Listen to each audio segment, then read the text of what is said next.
We begin with the latest from the Indian subcontinent.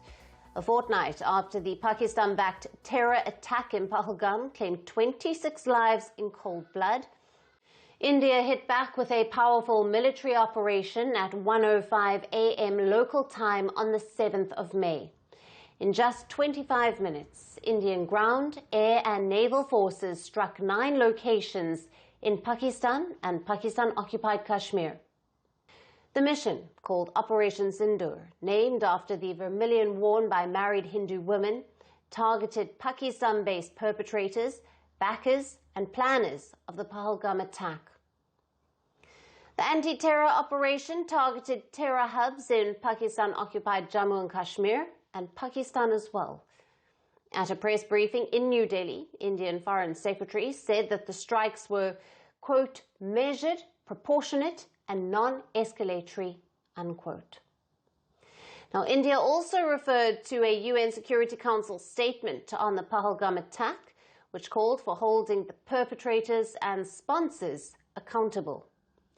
India said Operation Sindoor aligns with that call made by the UNSC on the 25th of April, just 3 days after the Pahalgam attack.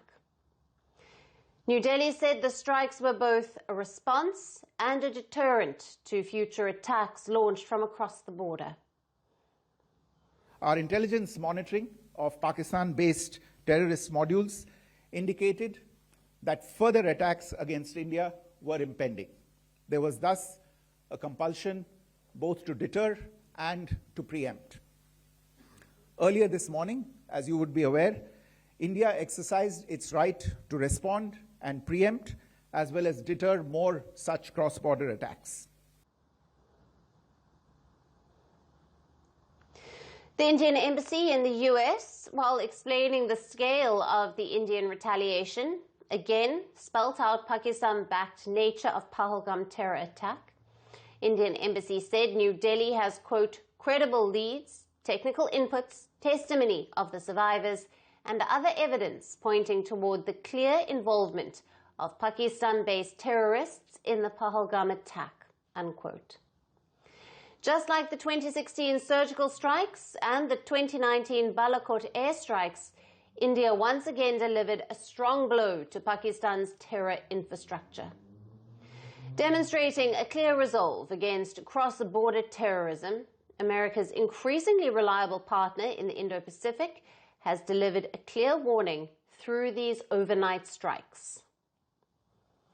Now, for more on this, we have with us former Indian diplomat Rakesh Sood. Ambassador Sood, welcome to Spotlight. Thank you. Now, India's Operation Sindoor was described as measured, proportionate, and non-escalatory. Now, given the scale and the speed of the strikes, what strategic message is India sending, not just to Pakistan, but also to global powers and terror networks operating in the region? Well, the message is to 3 audiences. The message is to 3 separate audiences. First, it is the domestic audience. Then it is Pakistan. And then it is the wider international audience. So there was, for the domestic audience, there has been a certain expectation that there would be kinetic retaliation. And obviously the expectation would be that this would be more than what was attempted in the past, as you recall, in 2016 with the surgical strikes and in 2019 with the airstrike on a terrorist camp. So this time the magnitude had to be bigger in order to address domestic expectations. The second was the message to Pakistan, which, as the Foreign Secretary mentioned in his briefing, was that Indian action was measured, it was non-escalatory, it was proportionate, and it was responsible. No military sites were targeted. I mean, that was the key message. And then there is obviously the message to the international community, which is to that Pakistan has to be held responsible for for actions of cross-border terrorism that India has suffered over decades. And that Pakistan seems to be getting away with it because there is a whole long list of such attacks which India has had, and pretty heinous ones. And therefore, but Pakistan has somehow or the other always had some kind of allies or friends protecting it in the Security Council, which has prevented it from being held to task for this. And so these were the three separate messages from the action. Yes. And Ambassador, India has framed the operation within the context of the UN Security Council's call for accountability following the Pahalgam attack. To what extent does this international framing provide legal or diplomatic cover for preemptive strikes across the border? I think that in terms of international law, if you look at it as something where we were expecting, based on intelligence, which is what the Foreign Secretary suggested, that we were preempting, that we had enough intelligence to indicate to us that there were terrorists who were gathering together to infiltrate across towards the Indian side. And so, therefore, this could be counted as legitimate self-defense. At the same time, the fact that no military sites were targeted would point to the fact that India acted in a responsible and restrained fashion. And I think that is where the message is. So the message is also that we do not wish to escalate this beyond a point. However, this was necessary. So you have to look at all the three audiences or addressing the requirements of all the three audiences together in a single action. Yeah. And considering Pakistan's possible response and the complex dynamics in Pakistan-occupied Kashmir, how might this operation affect the already fragile regional stability? And could it potentially derail back-channel peace efforts or draw in external actors like the US or China? Well, today, I do not know if there is a back channel operating between India and Pakistan. Insofar as the ceasefire on the line of control is concerned, that has already frayed. You know, for the last 2 weeks or so, we have been seeing heavy artillery firing across the line of control. So I think that that ceasefire is history.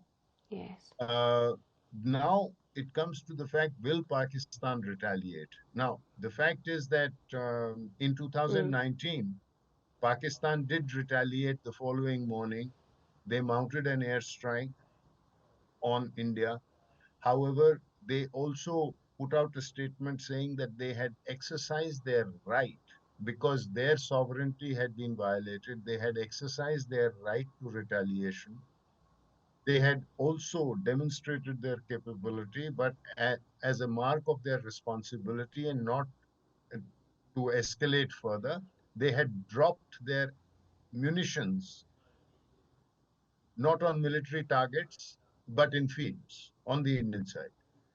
And that enabled both sides to sort of claim victory. India, of course, one of our pilots ended up, he ejected and he was on the other side. He was captured by the Pakistanis. The Pakistanis then handed him back and said that they did it as a humanitarian gesture. This was a mark of their responsible behavior. So they could claim victory. We claimed victory that we had targeted terrorist camp and destroyed and neutralized a large number of terrorists. So the challenge with this is that I do think that Pakistan will retaliate. The challenge will be to ensure that whatever the outcome of the Pakistani retaliation, it enables both sides to come out of it with a face saver without it leading to an unintended escalation, because I think neither side wants to escalate. But a face saver is essential for both Ambassador, sides. thank you very much. Thank you. Absolutely. Thank you very much for being with us on First Post. Greeting you with aloha and namaste. I love India. Presence, occupation of a territory by another country pertains to India, what we saw in Kashmir. How do you see Trump's America? Yes, the current administration behaves differently from the previous administration.